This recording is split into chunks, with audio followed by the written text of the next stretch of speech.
Hello, welcome everyone. I'm Lance Shedd of Digital Transitions, and I just wanted to thank you for coming to our Project Lemonade webinar series, stopping by here. The staff here at DT hope you're all faring well during the situation that we're all experiencing. We started Project Lemonade series of webinars to keep in touch with the photographic community during these trying times. What you'll experience today during our webinar is an example of one of the ways we interface with our clients and community. I'm going to start with an Adam Elstein, who's pictured beside me to my right, will be our feature presenter and give us an overview on tech cameras. First, I have a couple slides just to explain to you who Digital Transitions is, in case you're not familiar with us. First slide obviously has pictures of what tech cameras look like. I've already introduced Adam Elstein, our presenter. I'm Lance Shedd. Joe King is our support manager, who'll be monitoring the chat, along with Arnab Chatterjee, who's one of our technical specialists as well. He'll be joining us, and special thanks to Kate Stone, our events manager, for pulling this all together. Digital Transitions, who are we? We are a company that specializes in high-end digital imaging solutions. We have 3 different business units. One is the commercial photo side of things, which covers general medium format photography needs based around the Phase 1 platform. Along with that, we have our cultural heritage division, in which we specialize in providing solutions for museums, libraries, cultural institutions all across the world, with the highest quality systems and for reprographic reproductions of their objects. And then we also just acquired Pixel Acuity, which is our service bureau end of things that services the cultural heritage community, along with other places that may need high-end digitization completed. We have a team of over 20 people located in offices in both New York and LA and all across the United States as well. Our web resources are available at digitaltransitions.com, and then you go to DT Commercial Photo. And here are a few that we will be referencing today. One is our main page. The next would be our tech camera resource. We do have an online store for all your needs. And then also some technical tools, such as our lens visualizer, which Adam will cover in the presentation in a little bit. We also have 2 other websites that are specifically resources for the Phase 1 XT technical camera, which we'll be showcasing during this presentation as well. And then one also on the Phase 1 IQ4, all the features and benefits and technical specs on that camera system, the digital back that Adam uses. Ways to learn more, our websites. We also offer web-based remote demonstrations. So, during these times where you can't make it out to one of our offices for an in-person demonstration, we could set up a one-on-one webinar. And then we also have a whole rental division where you could try the equipment out before you might want to make an investment in it. Here are some of the social media tags that we have set up for today and that our company is represented at. And then Adam Elstein is up next with his presentation about technical cameras. Adam is an architectural photographer and educator. He's a professor at Pratt Institute and leads workshops across the country, including at the Santa Fe Photo Workshops. His work has won numerous awards and has been exhibited internationally. So without further ado, I am going to pass this along to Adam. Also, one more thing, if you have any questions, please put them in the chat, and one of our moderators will get it over to Adam or myself or Arnab and get it answered for you. So thank you. Great. Can everybody hear me, first of all? Just want to be sure that it's all clear. Okay, beautiful, fantastic. Well, I will be switching to my presentation, excuse me, in a minute or two. But I just wanted to say hello and welcome from Brooklyn, New York, Dumbo.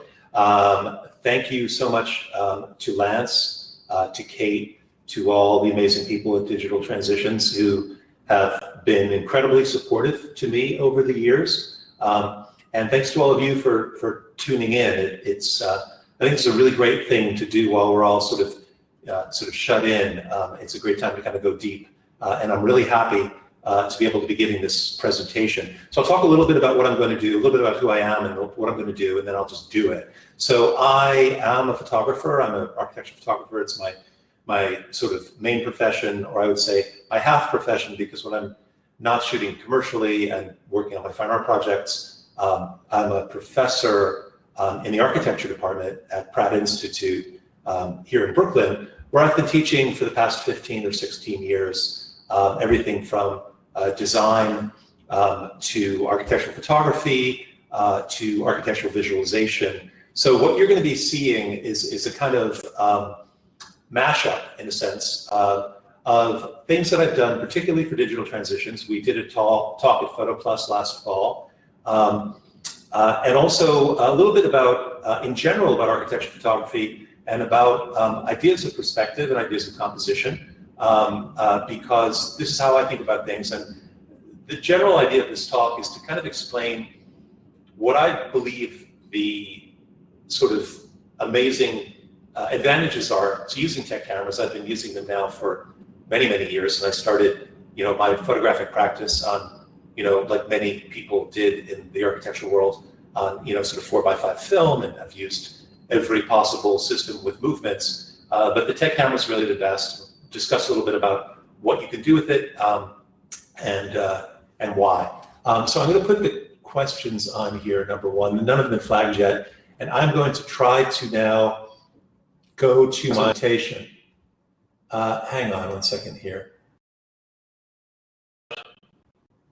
Okay, hang on. Let me just make sure. Okay. Here. Can people see me now? Hello? Anyone wants to make you a little smaller to make the presentation larger, in the upper right-hand corner of the screen, next to where the picture of Adam is, there's a plus and minus sign. You can minus it, and it makes his picture smaller and the presentation larger. Okay, great. I guess I'm on now. For some reason, I'm on the question. Oh, now I see. Okay, now I see the regular chat. Okay, fantastic. Great. So now that everybody can see the presentation, I will begin. So I call the presentation Technical Camera Craft 101. And the important thing about technical cameras, although the name sounds scary, perhaps, technical camera, what's so technical about it? I would actually call the technical camera a kind of an art camera or a craft camera. So we go to the sort of original, sort of ancient Greek definition of techne, meaning art or skill. A techne is basically a principle or method employed in making something or attaining an objective. So in this case, what I think a technical camera is really fantastic for is precise control of composition. So that's what I'm going to really be talking about. The kinds of technical cameras that Phase One and Campbell offer are basically, I think, for my purposes, the best in the market, particularly the Phase One XT. I do not have an XT with me, but Arnab from Digital Transitions does. So at some point, I'm actually going to be calling upon him to share the screen and share it physically. But basically, the advantages of the system that I'm going to be discussing are the fact that we have what are known as movements, which is the ability, I'll try to explain that in some detail, what a movement is and why it's important. So in the earlier Campbell systems, we have movements, and in the new Phase One XT, which is amazing, we have movements and what I would call positional intelligence, which is the ability to really fully understand how the camera is being oriented and how the lens is being aimed.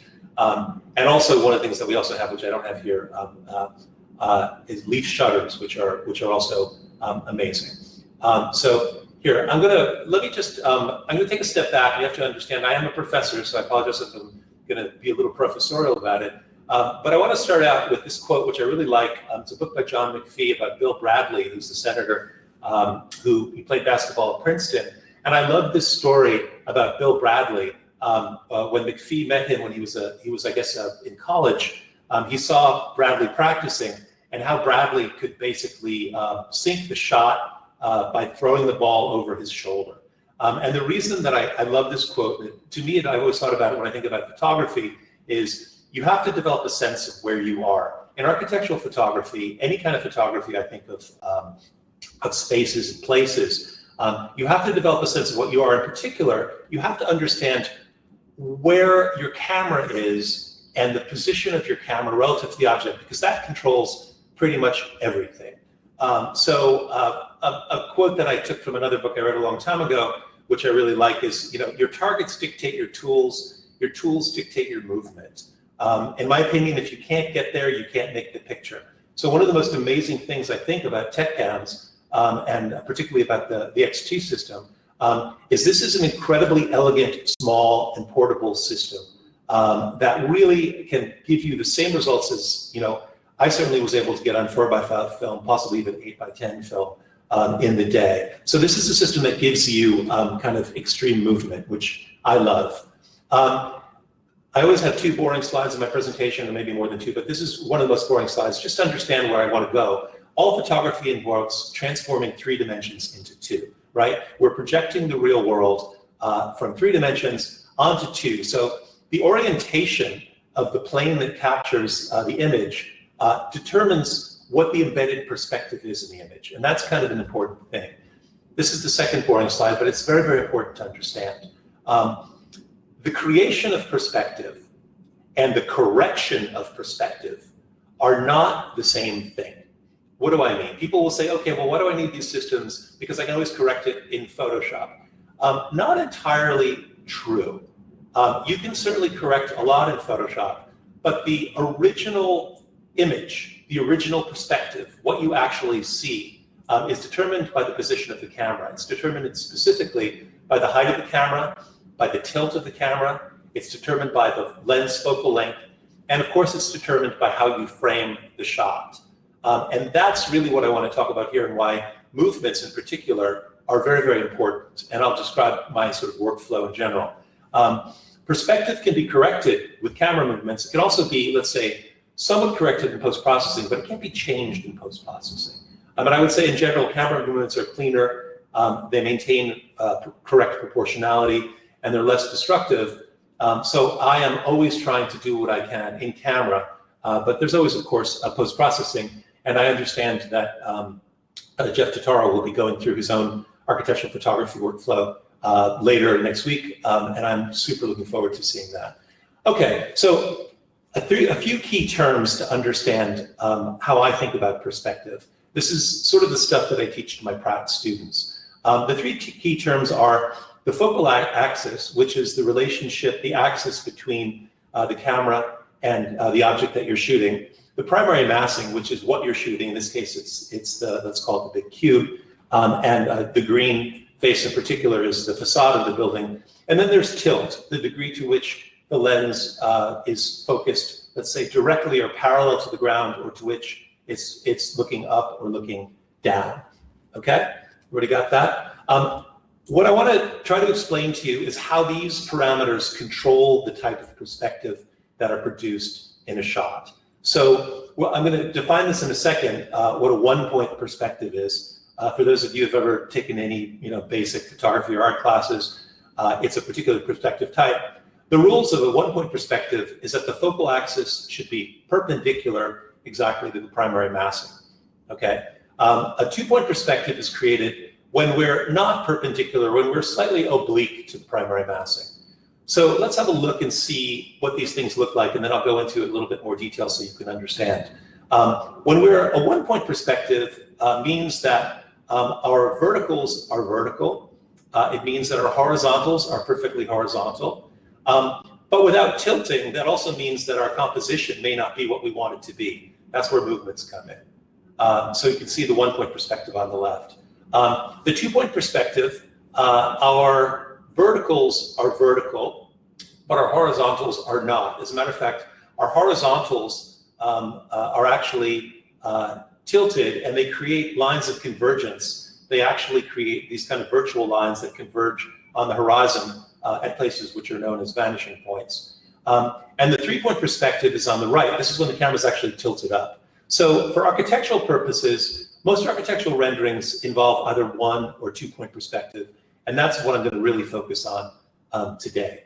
So I just want to say, in my opinion, how I teach, think of composition as design, and design is composition. So what does that mean? The questions that I'm always asking myself, that I'm asking my students when I evaluate their work, my work, is how does composition activate the energy within the frame? So what is the frame? How do we control the frame?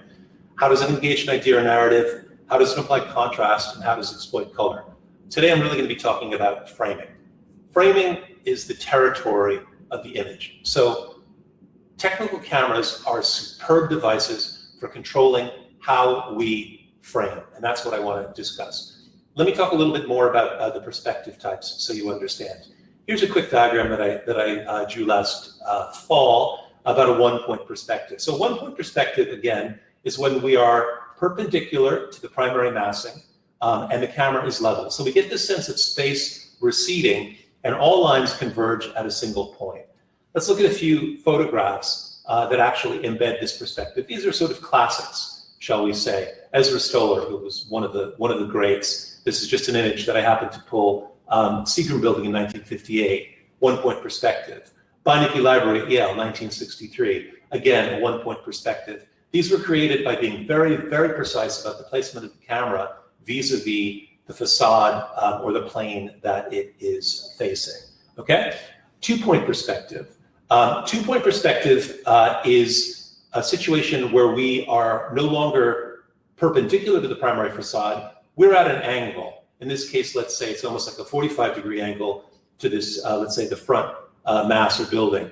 And what happens here is that our verticals are vertical because our camera is level, but we get vanishing points to the right and the left. So this is the sort of second traditional form, shall we say, of architectural rendering. Images, which kind of display 2-point perspectives, classic shot of the Seagram's Building, 1958. Again, Ezra Stoller. It's very clear if you see that the verticals are vertical, and if you trace the lines that are horizontal, they will converge on the horizon, which we can't even see here. Another image, classic, that isn't quite perhaps as apparently a 2-point perspective, but most definitely is this case study 22 by Julius Shulman, probably one of the most iconic architectural images ever created. So that's basically the main principles of placement of camera, and I'm going to go over that more when we look at examples, etc. I want to say a few words also about principles of composition. We talk to a certain extent about the rule of thirds. I think this is a rule which, I would certainly say is made to be broken in general. There are no such thing as rules in photography, and yet I would say within architectural photography, the rules are maybe more useful than you might think. So these are sort of my twist on certain of the rules. The work that I see, and I'm going to go through a lot of examples, one strategy that's important in composition with rule of thirds is to think about placement of the horizon line. So one strategy, for example, a typical strategy might be to have your camera level, to place the camera, the horizon line on the lower third. You would need movements in order to achieve this generally, or a lot of cropping. So another compositional strategy, which we'll see in some fine art photography, would be to place the horizon line on the upper third. This tells a different story. So in this case, this is actually a 2-point perspective, but from a higher point of view with less sky. Sort of formulaic, but I think they're actually very useful formulas. We might use the rule of thirds, for example, to place a vanishing point on a grid intersection. In other words, we're basically guiding the viewer's eye and using this kind of rule of thirds proportionality to decide where the eye is guided to. Or for example, another strategy might be to use a very, very low horizon line to emphasize the position of the building or the complex, in space. That's something which I do a lot depending on where I happen to be shooting. So these are just sort of strategic ideas and schemes for composition. Yeah, the rules definitely, somebody said the rules are there to be adapted, not broken. I would absolutely agree. Sorry, I'm trying not to look at the chat, but I absolutely agree with what that person just said. In any case, how do you actually do it? In order to embed and embody these rules and break them or adapt them, you have to have a system. You have to have a well thought out system. And quite frankly, having the right equipment, in my opinion and experience, makes a huge difference. So to me, the key components of the system are, number one, the tripod that you use. That obviously controls the camera height. There are a lot of options there. Number two is the head that you use on your tripod. And I'm a big fan of 3-axis heads. The Arca Cube has been my go-to for many years and has really, I would say, changed my work when I first got this 11 or 12 years ago, 13 years ago, whatever. And of course, the technical body, which we can talk about. So the system is really key. Probably the other thing that I don't show here in my system is actually the portable stool that I bring with me, because I think it takes time. I'm very tall, so I like to take my time and sit. So this is a process that records that rewards a certain amount of precision. So actually, the unshown item in my toolkit is actually my little folding stool. So these are the cameras that we're going to be talking about. And I think at this point, what would really be useful is if I could call upon Arnab to jump in and just to show the Phase 1 XT and to demonstrate what I'm talking about with movement, just technically, so you understand what that means. What it means basically is the ability to shift the plane of the sensitive surface, i.e. The back or the film surface, relative to the lens, and I'll be giving more discussion about what that actually means, but I'd like Arnab to show it. Adam, sure thing. Let me, I'm gonna ask if you could stop sharing and turn off your camera just so we get the full screen. Understood. Let me try to do that. I'm stopping my sharing and I'm turning my. Okay, great. So yeah, I'm just gonna pop in here real quick. This is the Phase 1 XT, one of the technical cameras that Adam was talking about. And you can see that with the digital back on here, I have my knobs here that I can use to move the digital back relative to the rest of the camera without adjusting anything else. And so I can move it along the y-axis up and down, or along the x-axis left and right. Can you show Arnab also how you can reorient the position from landscape to portrait? Absolutely. And a lot of technical cameras will have this feature. They'll have some sort of lock that will allow you to rotate the camera from a portrait to a landscape mode and vice versa. And you'll notice that the lens itself maintains the same location in space, and that's important for keeping the same composition. Absolutely. So you can hear me now, by the way? You can hear my voice? You can hear me? Oh, not great. I just want to say, can you turn the camera so that it's sort of in profile, so people can see it in profile? Yeah, and one thing I just wanted to say that's very important to understand about this system and how this differs from, let's say, tilt shift lenses of the sort that might be used, with a DSLR type back or a mirrorless back. A crucial difference is the fact, as Arnab mentioned, the lens in this system stays in exactly the same point despite how you move the back. That's very important because that allows parallax-free stitching if necessary.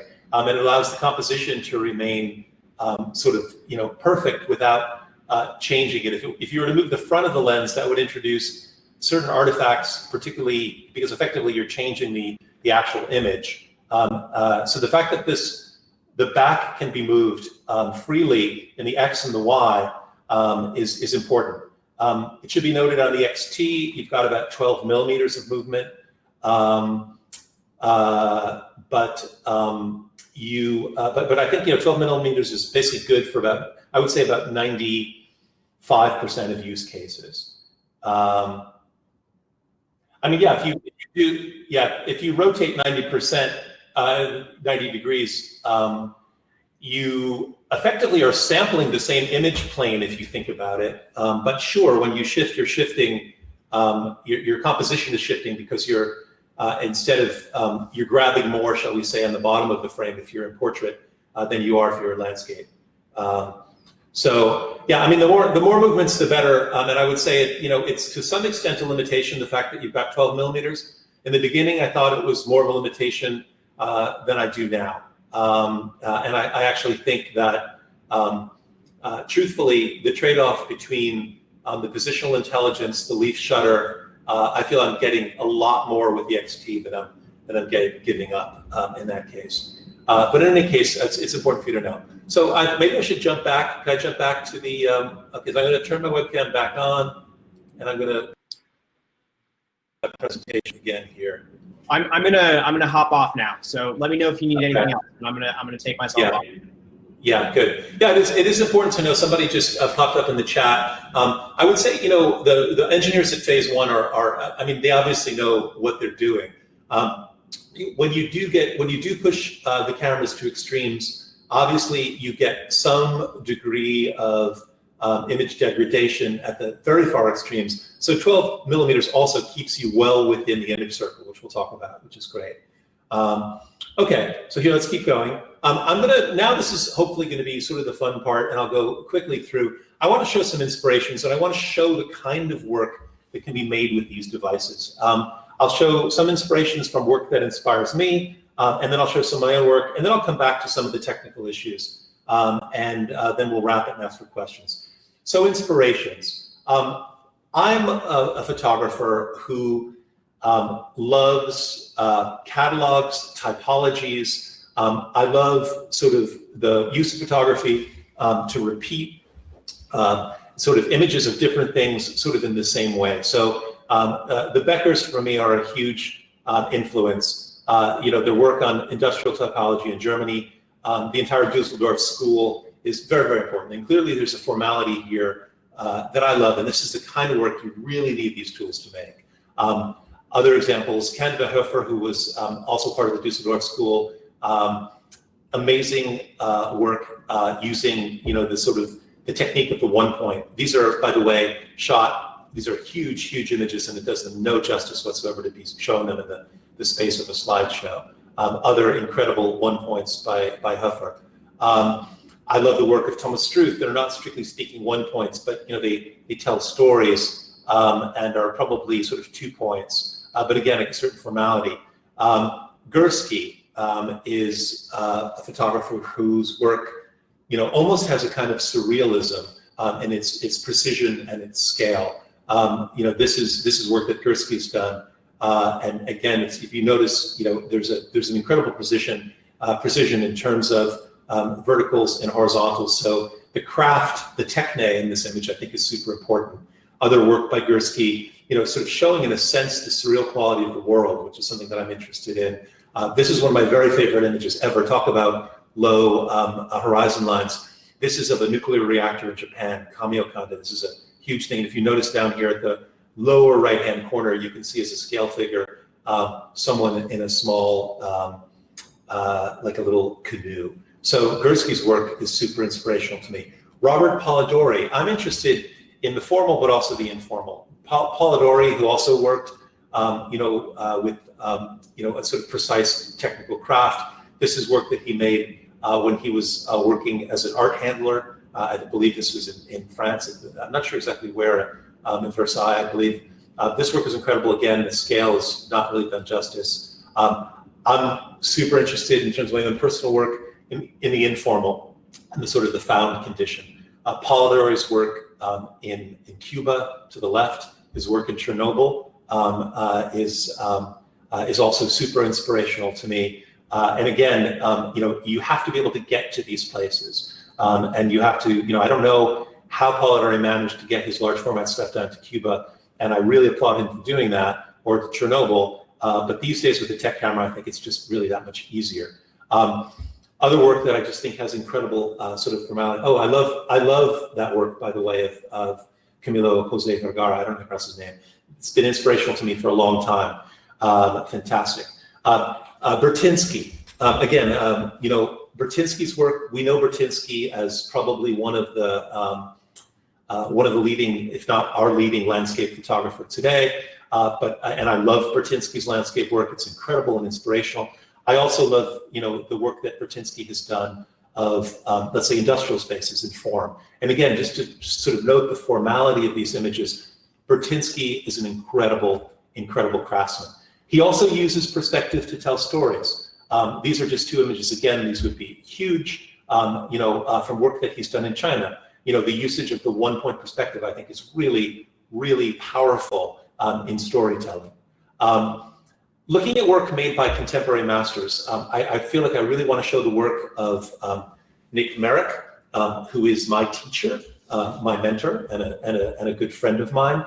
Nick is, I think, one of the most incredible contemporary architectural photographers, and his work is just beautiful. Again, everything is very, very carefully considered. Nick himself is a user of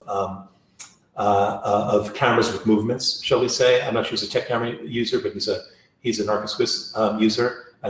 So his work, again, I think if you analyze this work, you will see it's usually a 2-point. It's probably 1 point on the left, 2 point on the right, but an incredible amount of subtlety. But the form and the shape of the image, or let's say the logic of the image, comes through. So despite the fact that there's a lot going on, it's all kept logical by the imposition of certain disciplined sort of forms. I think that's important. Other work, incredible work by Nick. This is with sort of super wide angle stuff that he does. I love the work of Hélène Binet, who works on a film camera. She is a photographer whose work really kind of sort of hovers between the abstract and the real. I love this work that she did of Peter Zumthor's baths in Switzerland. I love the fact that Hélène Binet doesn't always adhere to the rules. Sometimes there are times to break the rules. In this case, these are tilt-up. These are images that are about light, particularly one on the left, Corbusier's Firminy Church. Incredible work, and these are all very large format images. Hélène Binet knows how to tell a story, and she knows when to tilt the camera. This is the Maxi Center, Zaha Hadid's work down in Rome. Again, this does not, let's say, respect formal principles, but it tells a story, so who cares, really? Other work that I just think is incredible that has formal properties, I'll point it out if you don't know the work of Sei Chung Long. Oops, Sei Chung Long, probably not pronouncing his name correctly, who is, I know, trained as an architect, who's a fine art photographer. This is a project that he's done. Again, this is done very, very high format, large format film, where he traveled the world and basically made the same picture of cities from sort of similar vantage points all over the world. So these are all very, very large format images. I formatted so you get the idea. Again, the strategy of where do you place the horizon and how can it be done to create a body of work. I think this work is really stunning. Again, just throwing in stuff, again, breaking the rules. I'm personally influenced by the artist, I guess you could call him a photographer, permanent artist, Ed Ruscha, whose work is completely informal. But this is on the top. This is a sort of a early kind of photo books that he did. Some LA apartments. Down underneath it is an iconic book called Every Building on the Sunset Strip. So there's a time for formality and a time for not formality. Sometimes, for example, you'll see here's work by Hiroshi Sugimoto, which is very, very formal, and yet, on the other hand, informal in the sense that Sugimoto has played with defocusing as a way of trying to understand, what is the iconic nature of these iconic buildings. So this is, obviously the Guggenheim on the right, and on the left, and on the right. I don't know if anybody recognizes that, but that's the UN General Assembly building. So Sugimoto, again, the idea is I think the most important thing.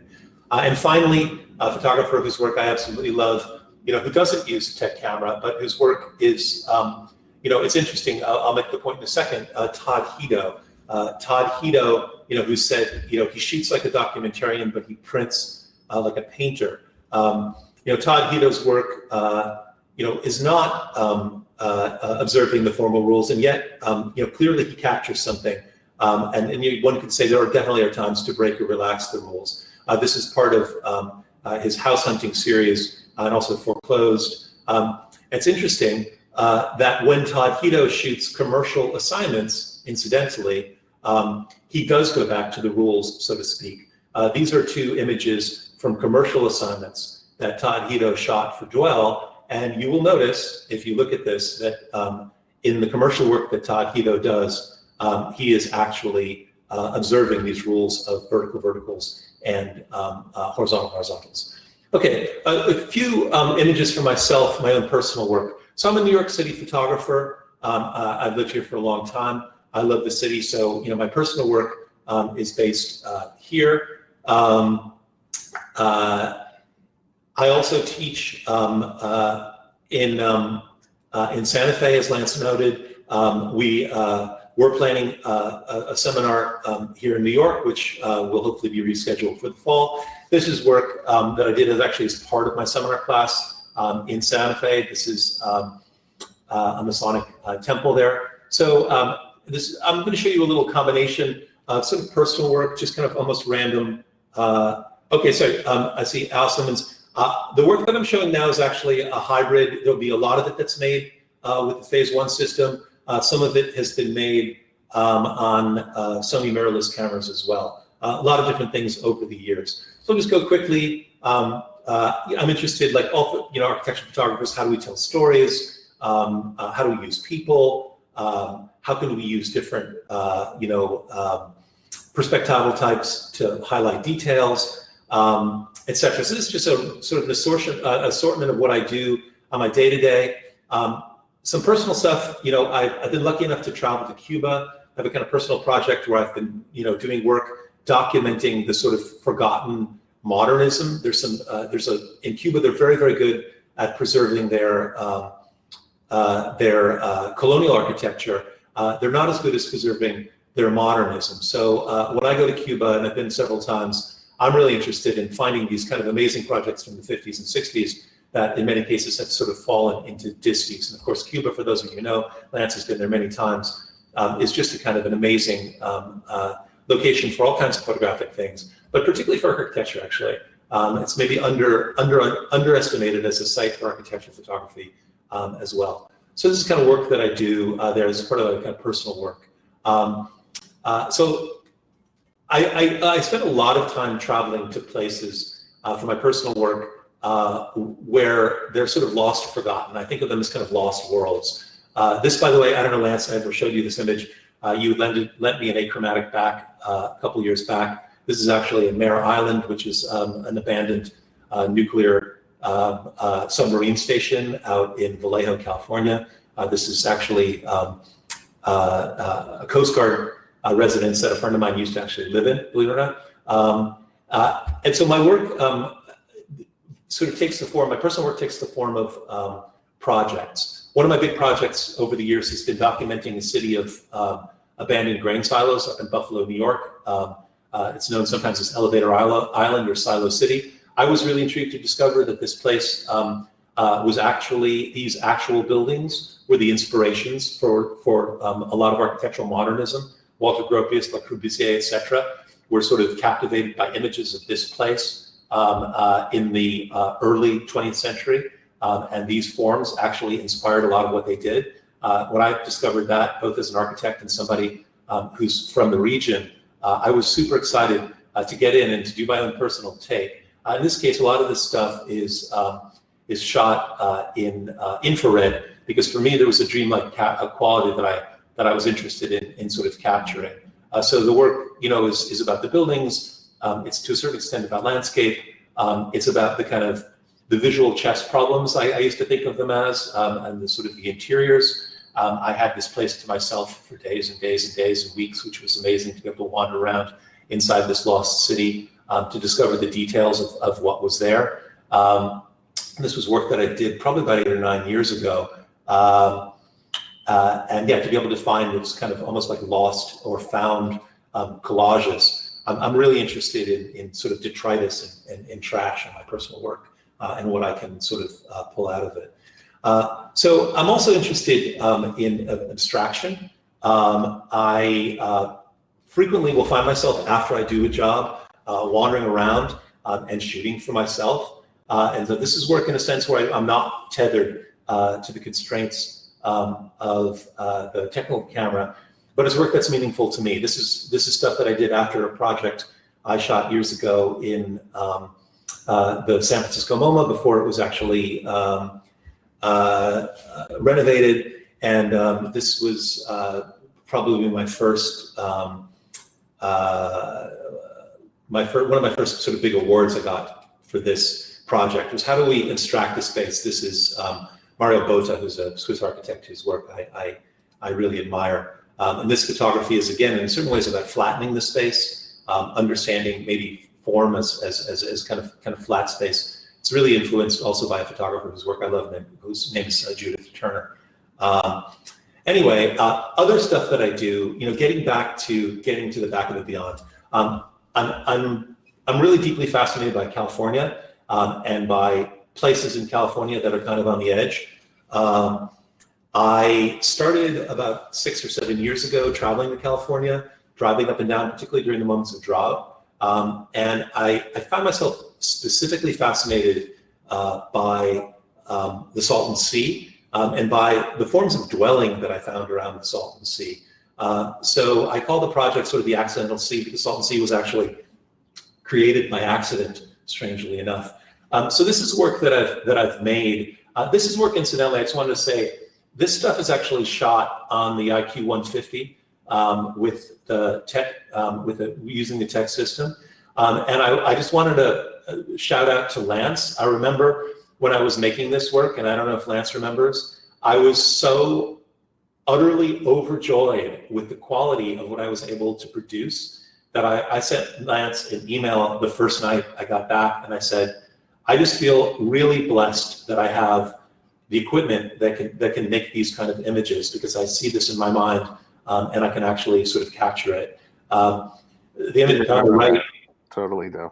Yeah, remember that? Yeah, no, I was really moved. The image on the right, incidentally, is from an area called Slab City. It's actually, that's where people squat. It's one of the last available squatting lands in California that's free. And I have a whole series of work where people have actually broken camp. So it's about kind of like squatting and breaking camp. In any case, yeah, I mean, dwelling on the edge, in a sense, is one of my themes. And these are images, again, this is also, I think this was literally the night I came back and I was like, oh my God, I'm shooting at night. I'm making images that are basically noise free with complete control. And I'm able to work the way that I work because, I don't ask for permission when I do what I do, which means I have to be able to work very, very quickly in front of somebody's house. I've gotten to the point where I can go and make my composition and be out of there in under a minute. I mean, literally exposure time with basically maybe 20 seconds to set up. And I could not do that without the tools that I have. So I really want to take my hat off to Phase One and Campbell for doing this. These are images made of small houses in Bombay Beach, which is literally the lowest community in California. It's on the edge of the Salton Sea. Absolutely, nothing beats the danger of a quick technical shot. That's very true. Yeah, especially when you're when it's 2 o'clock in the morning and you're in the middle of the desert and you have no idea who's going to be coming around the corner. Which is how I made these shots. As they say, it's always easier to ask for forgiveness than it is to ask for permission. Sorry. Anyway, other stuff that I will go through very, very quickly. This is my last project that I'm going to show. This is the flip side of the California sort of desert work.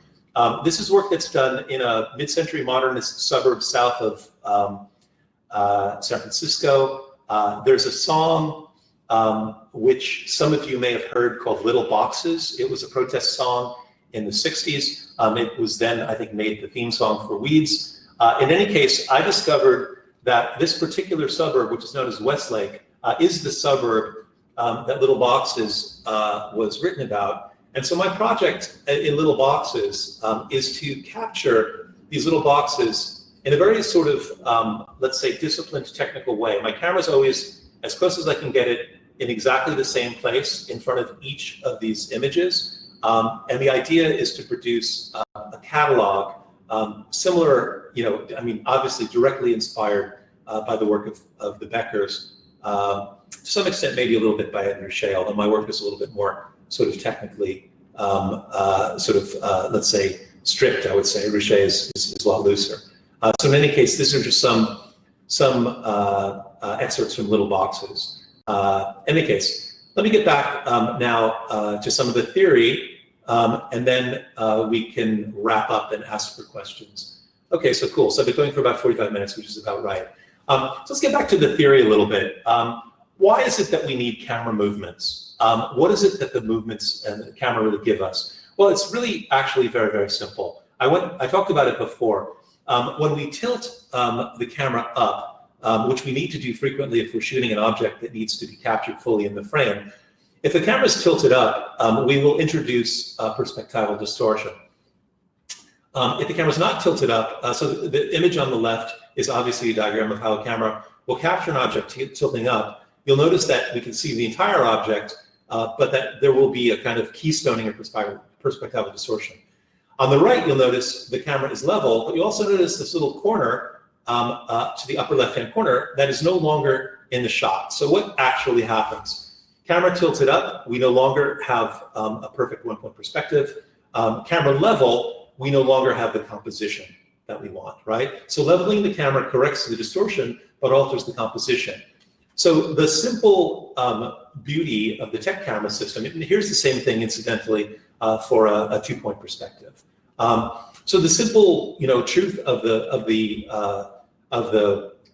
tech camera system, the reason that it's useful to me primarily is why is the fact that we can basically use movements to recompose, and that's about it.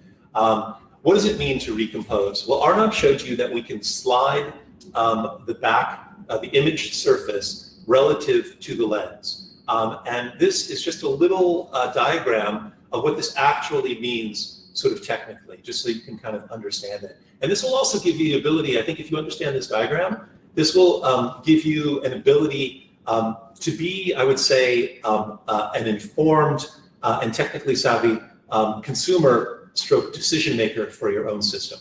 And I'm going to point you also to information sources that have been provided by DT, and particularly I want to just shout out the incredible work of Doug Peterson and his team, who are just incredible, who I've known for many years. We're good friends and have provided invaluable support over the years. So in any case, this diagram kind of says a lot. If you imagine this image that's captured by a lens, the entirety of that image, we can call that the image circle, okay? And the image that's captured is a subset of that image circle, right? And so if you look on the left with no shift, you can see that the image circle, the image is in the middle of the image circle. In other words, the frame is in the middle of the image circle. The beautiful thing about the image circle is that you have picture, you have the ability to capture image there, but what you need to be able to do is shift this little blue and green square up or down, and that is the virtue of movements. In other words, when you shift the back, you're actually recomposing the image. So this is, I hope if this is clear, this is basically a diagram about what does it mean to recompose a scene with lens movement. And lens movement, strictly speaking, is actually back movement, because if you remember what Arnaud showed, the lens is staying in the same place, the back is shifting. So the square, or let's say the sensitive surface of the film is actually moving within the image plane, right? So here is some information that I've sort of captured from online. It gives you a little bit of a sense of how much image we have to play with for different lenses, okay? So for example, the lenses that, when I made this at the time were available for the XT system, and please, guys, correct me if I'm wrong, because I believe you've introduced some new ones. The Rodenstock 23, the 32, and I believe there was a 70. The image circles are different. So in other words, you have a greater or lesser degree of possible recomposition depending on the focal length of the lens. So obviously in a very, very wide lens, like a 23, you don't really need that much recomposition because the lens itself is so wide. But when you get to the 70, the Rodenstock 70, for example, you have 100 millimeters of possible recomposition, which gives you an awful lot of flexibility. It's good both for recomposition and also for stitching, if you're somebody who stitches. I don't do much stitching myself. I wanted just to point you guys to and show you how to use and understand the lens visualizer, which DT has produced. This is an online tool which is super useful and super interesting, I find, for understanding the technical performance of the system. So you'll notice on the left you have a variety of lenses with the parameters of the lenses. And you notice on the right you have the ability to understand different sensor sizes, right?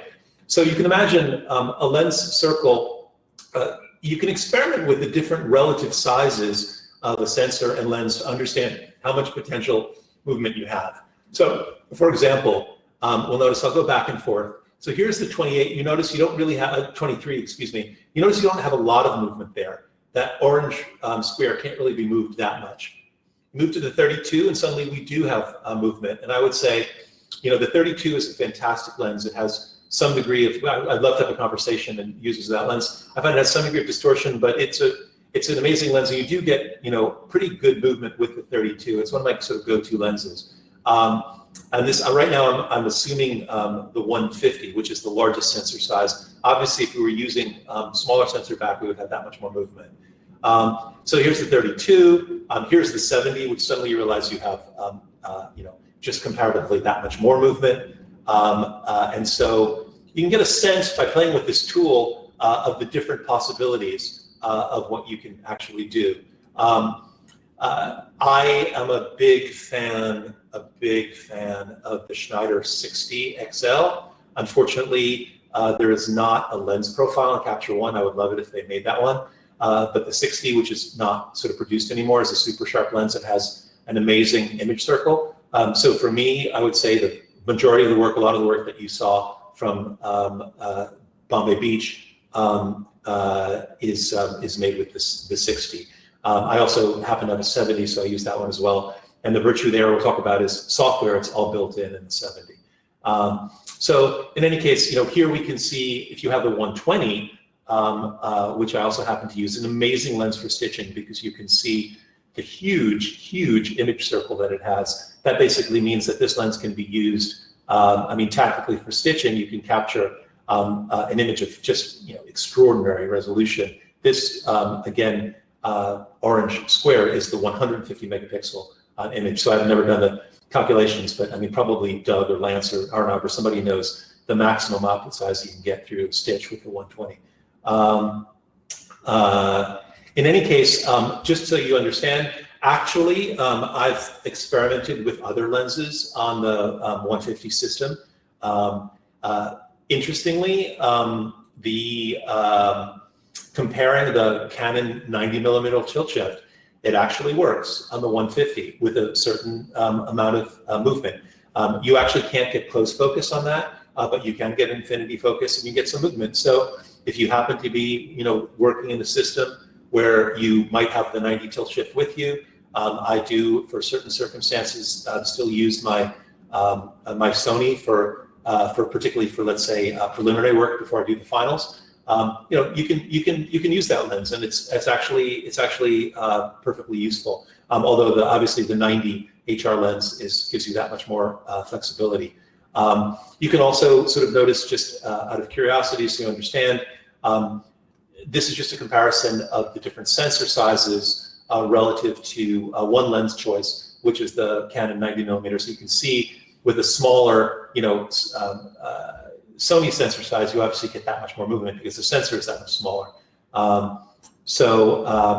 In any case, that is kind of a description of everything you can do with this lens visualizer tool, which is, I would say, if you're going to decide for yourself technically what you need in the system, this is a great place to start. And obviously with the support of Lance and Doug and Arnav and everybody at DT, they will give you a lot of advice about how this all works. Finally, just a few things, and I'm coming to quickly wrap up. This seminar is not so much about software correction, but I do want to do one thing. We do have tools that are built in. In Lightroom, we have automatic sort of keystoning correction, which is very, very useful. I do use this from time to time, although my workflow is not in Lightroom anymore. My workflow is pretty much entirely in Capture One with some touch-ups in Photoshop after the fact. But Capture One, and this is an important thing to point out, and perhaps Lance or Arnav can jump in, this is, again, one of the incredible things about the XT.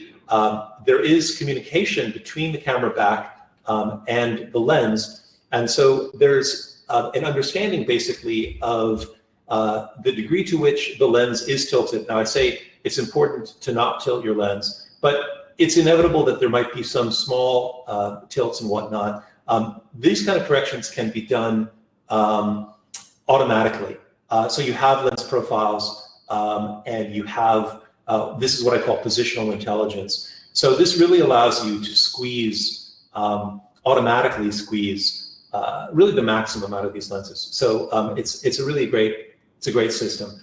Finally, and these are my final thoughts, random closing thoughts, and then I'm going to wrap this and we can talk, take questions or whatever. For those of you who use, since I moved to the 150, I have not used LCC corrections. Maybe I should be, but whether I'm shooting at night, I don't. Again, I only use the lens that I used to use LCC corrections on 32. I don't even really have to use those anymore. Perhaps I should be doing that, but I really haven't seen the need. I have noticed that hot pixel correction is important, particularly for long time exposures. But that's trivial, simple. It's a one-click adjustment in Capture One. I do not stitch, but tech cams, given the fact that you get movement in the back and sort of no parallax, are great for that, particularly with lenses like the 120. The HR32, which is kind of a go-to lens, it's phenomenally sharp. The distortion can be challenging, so that's something that we have to sort of deal with. I've been surprised at how good the Canon tilt shift lenses perform within their image circle limitations. So if you have them, they can certainly be a supplement until you upgrade to their own stock lenses. I love the HR70. It's got an amazing image circle. It's sharp. It's got a built-in profile. As I say, I love my Schneider lenses. Love my Schneider 60. I really wish there was a profile for that. I would just say, workflow-wise, I'm not a kind of person who takes notes in the field. I'm a hit-and-run kind of shooter to some extent, and so the XT does. I haven't worked a lot with the XT, but I've worked somewhat. The XT does obviously give you all the information that you would have to ordinarily take notes for, and that really is great.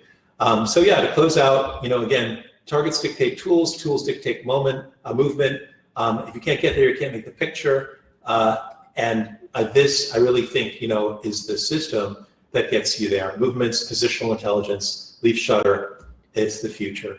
It's not to do a kind of a sales pitch for DT or Phase One or Cambo. It is just something that I happen to believe. So anyway, that's it. Thank you very much for your attention, and we're done. And happy to take questions.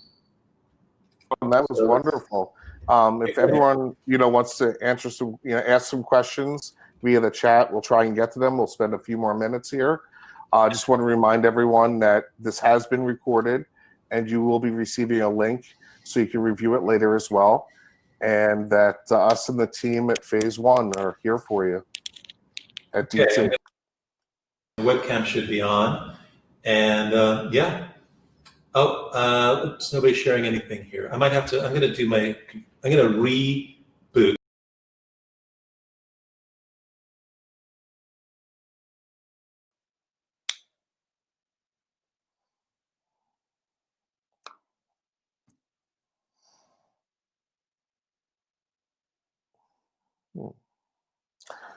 He should be returning in one moment. Hello. Webcam should be on.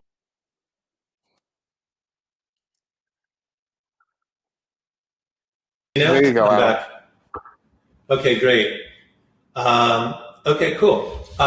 Here, happy to answer questions. I mean, happy to, obviously, there are a lot of experienced, users. I'm also interested in what people think. I'm looking at questions here. A few things. Oh, the flat light. I'm just going to see them popping up. Yeah, so that was this is Jeffrey's question. I mean, that was done deliberately.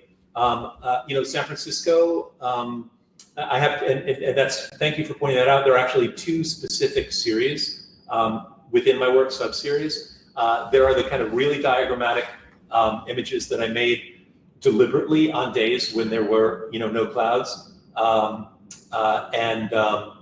So those were, kind of, the flat light I love because it gave it the opportunity to kind of experiment with this kind of sense of flatness. There are no directional shadows. And so in a sense, we're really perceiving the work, the buildings as kind of facade. So that's what I was kind of fascinated by. It just happened to be that there's a kind of another series of work during the sunny days. Some of those I also like, so that's kind of a separate sub-series. I haven't decided. When I've shown the work, and I've exhibited it a couple times, I usually show the work without the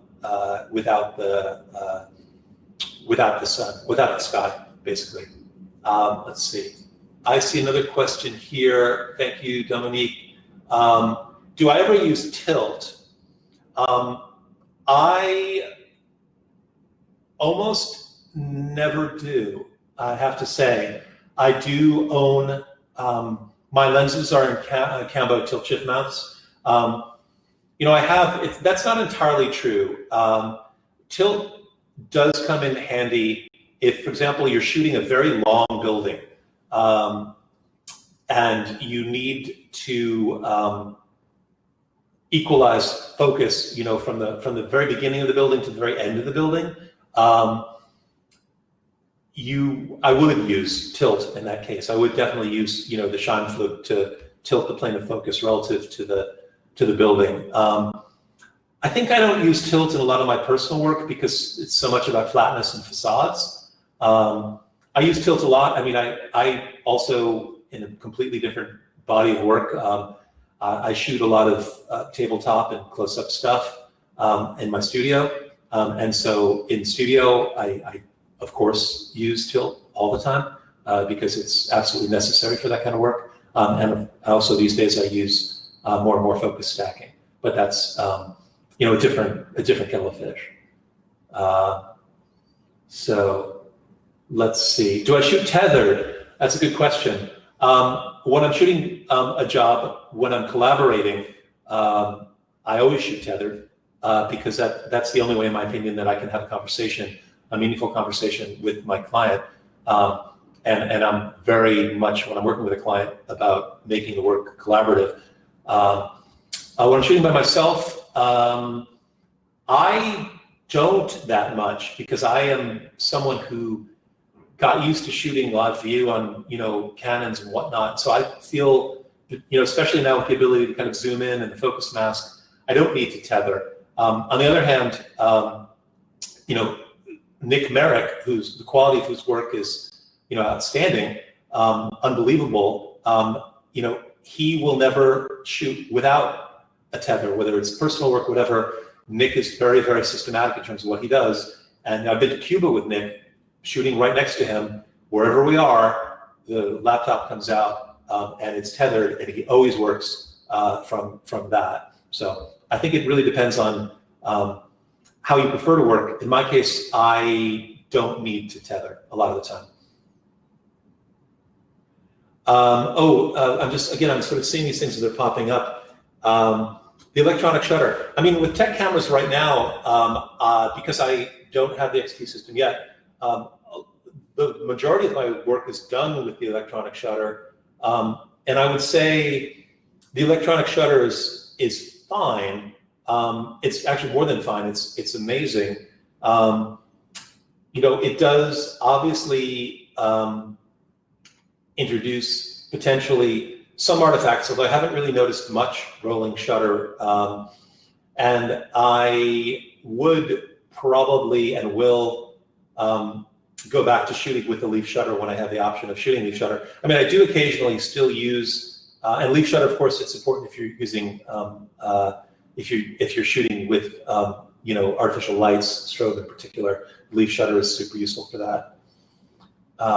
Yeah, flash sync. Yeah. Sorry to jump in here. Are you looking at the questions tab?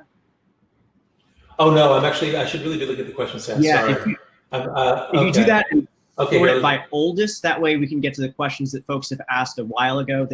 Oh, okay. I'm sorry. Pardon me. Yeah, that's not. No, no worries. Okay, let me ask really quickly. Okay, let's see. You mentioned leaf shutters, but I thought you found electronic on the back more useful. It does avoid vibration. I just kind of answered that question. Do I ever, excuse me, do I ever shoot without a tripod? Not with my tech cam. I've never done that. I think one could, but I couldn't. But I mean, I don't personally.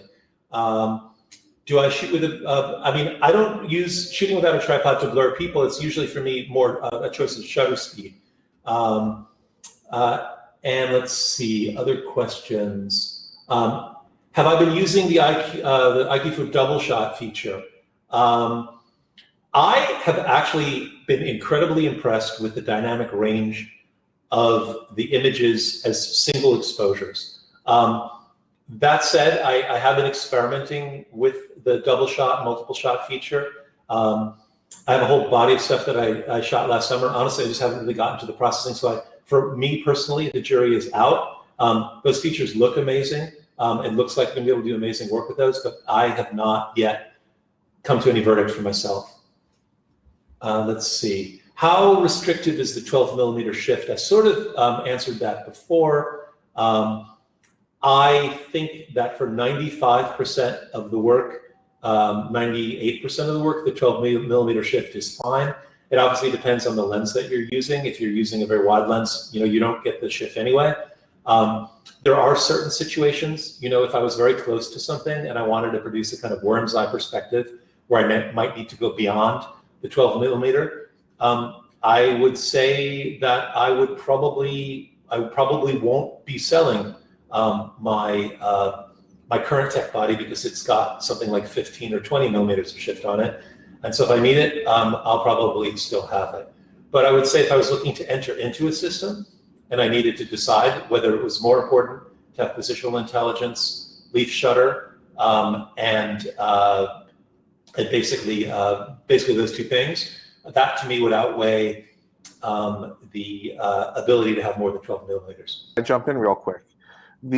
Sure. The question about, you know, using the tilt swing lenses from your Cambo and then the XT, just want to let everyone know that the XT uses the same lens mount panel that Adam's other Cambo system uses, and all the legacy Cambo WRS systems use. So if in fact he wanted to use his 70 TS lens that has the Copal shutter on it, he can mount that on the XT and use either electronic shutter or the Copal shutter. So you do have options. It just won't be digitally integrated.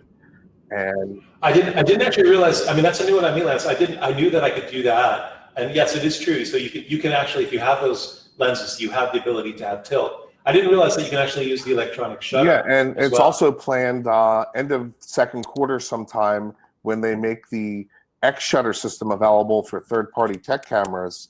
Theoretically, you'll be able to take your lens that's mounted with the X shutter. So let's say you have the 70mm in the X shutter, you'll be able to place that on, theoretically, on your Cambo body and have a cable that goes to the IQ4 if you wanted more movements than 12mm. You wouldn't get it recorded, but you would still have compatibility and the ability to use extended movements if needed. Interesting. Oh, that's super interesting. So yeah, there may still be a market for these, let's call them dumb but wide tech bodies, you know, outside of the XT. But I have to say, you know, I do, when I think about my own personal work, and I was thinking a lot about this, you know, a lens like the 50 with 12mm is going to probably give me the vast majority of what I personally need. Just announced 2 weeks ago that will be released next month on the XT. Yeah. VR.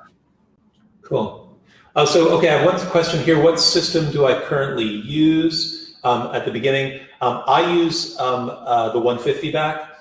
I use the Cambo, I forget, what is it called, the body that I have now, Lance? 100. Yeah, the 1600, which is beautiful. And it has a very cool feature that allows you to, reorient the back from landscape to portrait, which is very, very nice. And it's, got, the X and Y movements in the back, which are great. Lens-wise, I have a bunch of lenses. I have a 32, which is the widest one that I have. I have a Schneider 60. I've got a Rodenstock 70, and I actually have a Schneider 120. That's the one with the extender on the back. So that's my system.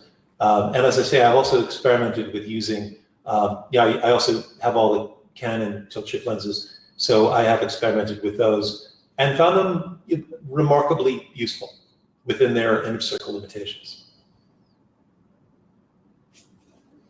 So any other questions? I don't see anything marked now. I think we covered it all, and I just would like to thank everyone for coming. Adam, thank you so much for the excellent presentation, and we'll be sending everyone a link again so you can watch it again at your own leisure or share it with others. And April 8th is Jeffrey Tataro's presentation, which will be on his architectural photography workflow through Capture One. So that'll be a nice workflow type of webinar. We also have a few others scheduled in between. Please check out the schedule on our website, and the link is in the chat area as well. Again, thank you, and have a good day, and be safe, everyone. Yeah. Anyway, thank you so much. Take care, everyone. Be well. Bye-bye.